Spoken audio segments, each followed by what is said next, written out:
you kind of have this great journey to where you sit today. But early on, it was like, hey, look, we want to start a company. We kind of have an idea. Oh, that idea sucks. Yeah. Okay. Like here's another one. Right. Yeah. What's your advice right now to college kids or kind of kids coming out of high school, especially given the macro economy, the virus and around, what skills should they be developing and kind of how should they be thinking about their careers, over the next 2-3 years? Sure. I realize a lot of people watching this are like, this guy's married to Serena Williams. This guy co-founded Reddit and initialized. Really? First investor in Coinbase? What?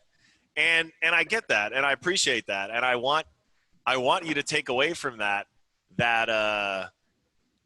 there is very little that one can plan for in life. And so my guiding principle would be, I actually was supposed to do a graduation speech that I think is moving digitally now. So this is a good kind of beta test for it.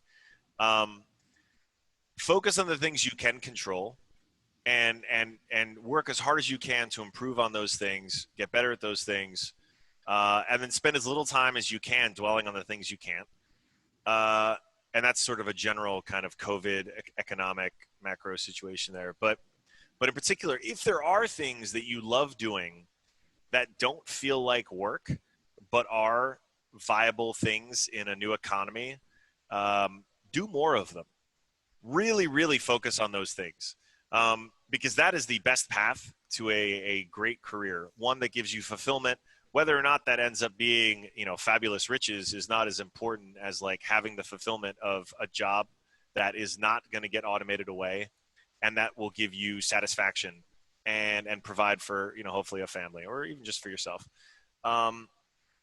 That's the stuff I would focus on. And I think there will be a generation of high school students that will now think twice, or their parents will also think twice about taking on the student loan debt of going to a lot of universities. I don't think the top tier schools will have as much to worry about because there's still so much credentialism and network and brand and whatnot. But there's a lot of schools that don't, this is going to sound terrible, but don't have a really unique value proposition, that don't have a clearly articulated value for the very, very expensive tuition and the crushing, inescapable student loan debt it would give, that I hope we can learn from what I think were well-intentioned mistakes, encouraging everyone to go to college as a path up, and instead say, all right, let's have a critical, serious look at what you enjoy doing, what you want to do, and consider an option that just makes the most sense. And so, like, I've tweeted about this, and one of your folks asked about it.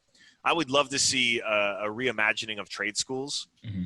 A kind of, I think part of it's rebranding it, just simply like having a kind of, we were early investors in General Assembly, which was one of the early kind, not quite coding boot camp, but type of sort of like a community college 2.0 with very modern skills being taught by actual practitioners. Some version and beautifully branded and just felt very premium. What is the General Assembly of skilled labor? What is the version of that for welders, of these professions that we know are in tremendous demand, where the average age of the people doing it is, I think, in the 50s, maybe like upper 40s. But this is a generation that's getting ready to retire with no real replacement, but for jobs that are still desperately needed. And even in a time of increased automation, there are so many tasks that just won't be automated away easily because of all the physical and mental complexity and creativity required to solve them. And that's the fact that, like, building a robot that can come in to this office and go figure out what's wrong with my toilet is really, really hard. It's really hard. And for the foreseeable future, at least as I believe it, plumbers will not get replaced. The welders will not get replaced. There will be software and systems to make their jobs less repetitive, right?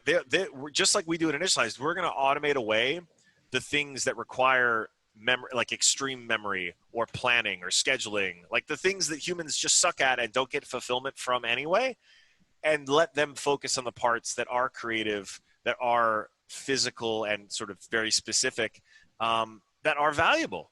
And so I think we need to tell a generation of kids, look, if you're going to end up just being a history major at the University of blah, because you want to spend 4 years, going to college because that's the thing to do, reconsider it.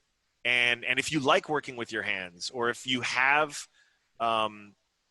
interests and passions outside of like the sort of general, like, oh yeah, I want to go to college to have fun and party, there should be way more affordable paths to getting a really valuable education, even in the new economy. And then the cheat code, which is the thing. I mean, I went to 82 universities when my book came out in 2013. 82 universities across the US and Canada telling people, if you're at all interested, because you're already in college now, like, if you're at all interested in learning to code, do it, please. Like just take the class. Even if you don't like it, great, you are exposed to it. That is the cheat code for the new economy. If you want it is not, I guess, unlike a cheat code, it is not easy to accomplish. It takes work. It is not a trivial skill to learn, let alone to master. But please, that is a path into a kind of job security that is, if you enjoy it, incredibly fulfilling, both spiritually as well as financially. And now that has expanded beyond engineering to product design.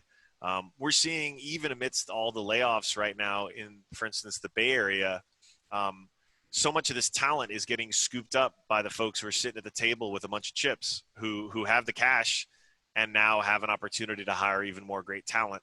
And so, it's, unfortunately, it is not as simple as saying, do what you love. That's just irrational. I don't think great advice.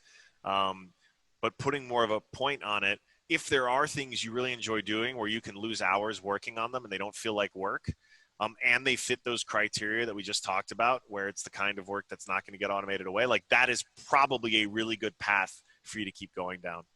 And I think remote learning, all this stuff is going to see a huge bump coming out of this overall. Yeah.